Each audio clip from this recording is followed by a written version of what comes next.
আমাদের পড়ানো হয় সবচেয়ে বড় বিজ্ঞানী ছিল Charles Darwin, Nikola Tesla, Charles Babbage, Einstein, Isaac Newton. এরা কেউ কোনো বড় বিজ্ঞানী ছিল না। সবচেয়ে বড় বিজ্ঞানী ছিল আমাদের সনাতন ধর্মের ঋষি আগস্ত্য, যিনি বিদ্যুৎ আবিষ্কার করেছিলেন। তড়িৎ বিদ্যুতের সমস্ত থিওরি তার সংগীতার মধ্যে দিয়ে গেছিলেন এবং ব্যাটারি কিভাবে বানাতে হয় সেটাও তিনি আবিষ্কার করে গেছিলেন। ব্যাটারির সমস্ত থিওরি তার সংগীতার মধ্যে ছিল। সেখান থেকেই নিকোলা টেসলা এই তত্ত্ব পেয়েছিল। সবচেয়ে বড় বিজ্ঞানী ছিলেন আমাদের ঋষি ভরদ্বাজ, যিনি বিমান কিভাবে বানাতে হয় তার সম্পূর্ণ পরিকল্পনা থিওরি দিয়ে গেছিলেন তার বৈমানিক শাস্ত্রে। যারা সবসময় বিজ্ঞানী বিজ্ঞান বিজ্ঞান করে লাফায় যে ভীমবাদী এসে বিজ্ঞানের দিকে আসো, বিজ্ঞানের দিকে আসো, আরে বিজ্ঞান কোথা থেকে এসে এই তত্ত্ব চুরি করেছে?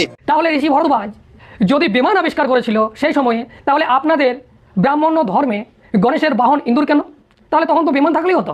শিবের বাহন নন্দী ষাঁড়কে নেওয়া হচ্ছে, তাহলে সেই সময়ে শিবের জন্য একটা হাওয়াই জাহাজ বানাতে পারলেন না? ঋষি ভরদ্বাজের থিওরি নিয়ে এই ব্রাহ্মণরা ব্রহ্মজ্ঞানী, তাহলে তারা কেন একটা বানালো না? তারা তো সর্বশক্তিমান, তারা কেন সেই শিবকে একটা বানিয়ে দিল না? শুধুমাত্র পশুকে খাটাচ্ছে। তাহলে এই ধরনের যারা মিথ্যা প্রচার করছে তাদেরকে আপনারা কি বলবেন? আবার বলছে যে বিদ্যুতের যে থিওরি, সে থিওরিও নাকি এই ঋষিমুনিরা দিয়ে গেছে। আচ্ছা, ঋষিমুনিরা যদি দিয়ে গেছে তাহলে বৈদিক যুগে